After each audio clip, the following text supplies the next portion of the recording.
जय हिंद, जय किसान साथियों।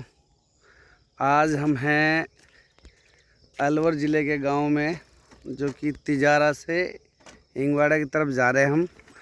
और मैं और मेरी बेटी अवनी, हम दोनों ही आज साइकिल से सैर कर रहे हैं गांव की।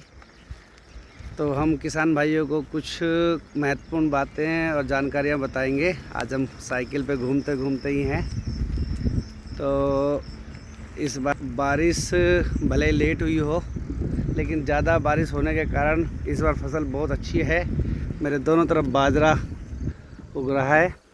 तो आप बाजरे का कलर देखकर, खेती देखकर देख सकते हैं कि निश्चित तौर पर बहुत अच्छी पैदा है। और मेरे साइड में है कपास, जिसे सफ़ेद सोना कहते हैं। और ये भी बहुत अच्छी पैदावार है, लेकिन लगातार बारिश होने के कारण एक दिक्कत ज़रूर बनी है। उससे फसलों में स्प्रे नहीं हो पा रहा है, और जिससे कीट और जो कीड़े हैं वो भावना हो रही है। जैसा कि देख पा रहे हैं, इन कपास में ग्रोथ तो खूब अच्छी है, लेकिन अभी इसमें ठीक से फल नहीं आया है। मैं अभी आपको नज़दीक से दिखाऊंगा। एक बार बेटा रोको साइकिल। तो ये तो हमारे बाजरे की खेती है, ये बहुत शानदार है। और मेरे पास में ही है कपास का खेत, जहाँ तक हम साइकिल से ही जाएंगे। और मैं कुछ ज़रूरी जानकारी दूंगा आपको भी।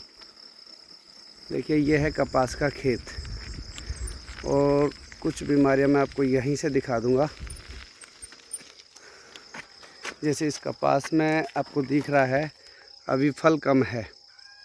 ग्रोथ काफ़ी ले गई कपास, क्योंकि बारिश लगातार हुई है। और अब आजकल झुलसा रोग आने की संभावना ज़्यादा बन जाती है। तो मैं कुछ खास जानकारी आपको दवाइयों की दूंगा अभी। देखिए किसान साथियों, ऐसी स्थिति में हम क्या करें। ऐसे में क्या हो जाता है कि कपास के जो पत्ते हैं वो मुड़ जाते हैं, सिकुड़ जाते हैं। उसका कारण होता है थ्रिप्स। जो मच्छर का प्रकोप है वो बहुत ज़्यादा हो जाता है उसमें। और इसी समय, क्योंकि इस समय जो फसल है वो टिंडा बना रही है, टिंडे बनने की स्थिति में, तो ऐसे में क्या होता है कि जो कीड़ा होता है ना, वो इसी के फूल के साथ सेट होने लगता है। और जब कीड़ा अगर बन गया उसमें, एक बार मैं बीच में आपको दिखाना चाहूँगा। ये हमारे कुछ उन्नत किसान हैं, जिन्होंने मछली का फार्म भी यहाँ बनाया हुआ है, मछली पालन का काम कर रहे हैं। सरकार, जिसमें केंद्र सरकार, राजस्थान सरकार सब्सिडी भी देती है, और भाई भी इस तरह का मछली पालन का काम कर सकते हैं। तो मैं कह रहा था कि कपास में जब फ्लावरिंग का टाइम होता है, उसी समय ही कीड़ा टिंडे के अंदर सेट होता है। और जब कीड़ा सेट हो जाता है तो उसको मारना बहुत ही डिफ़िकल्ट हो जाता है। बहुत ही ज़्यादा हाई तरह के इंसेक्टिसाइड डालने पड़ते हैं। तो बचाव के लिए आप क्या करें, डेल्टा मैथ्रीन, आप जो 11% की जो आती है डेल्टा मैथ्रीन, उसको आप कोई भी अच्छा फंजीसाइड ले सकते हैं। कार्बन मैनकोजेब, मेटालैक्जिल और कैब्रिटॉप आता है बासफ कंपनी का, इस तरह के वो भी ले सकते हैं आप। तो इनका स्प्रे कर सकते हैं आप, तो जिससे आपकी कपास। भाई ने अरहर की खेती की हुई है। अरहर की खेती भी हमारे क्षेत्र में बहुत अच्छी होती है। और इधर ये बागवानी का भी काम हो रहा है। अभी नए पौधे लगाए बागवानी के लिए। तो मैं अभी एक बार किसी कपास के खेत में रुकता हूँ। जैसा कि आप ये खेत देख सकते हैं कपास का, और ये पीलेपन पर है कपास, देख रहे हो, ज़्यादा स्वस्थ नहीं है। इसका एक कारण ये भी है कि अधिक जैसे बरसात जब भर जाती है तो ग्रोथ नहीं ले पाता है पौधा, और कमज़ोर रहता है। इसमें आप फेरस मैग्नीशियम को आप 5 किलो बीघा के हिसाब से डाल सकते हैं। और इस तरह से, जो मैं कह रहा था आपको, पत्तों पर इसमें फंजीसाइड का भी स्प्रे करें। और इस तरह से देखें आप,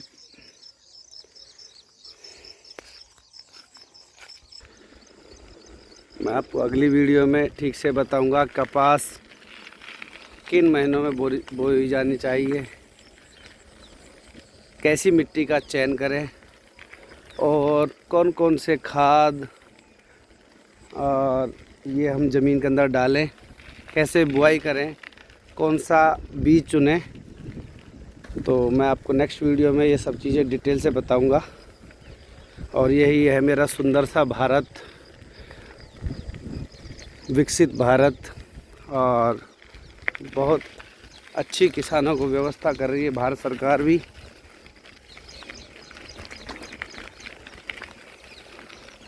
ये देखिए भारत रंग बिल्कुल हरियाली भरा हुआ हमारा भारत है, पूरा क्षेत्र हरा भरा है, बहुत ही सुंदर मेरा प्यारा भारत है। यहाँ के किसान भी खूब खुशहाल हैं।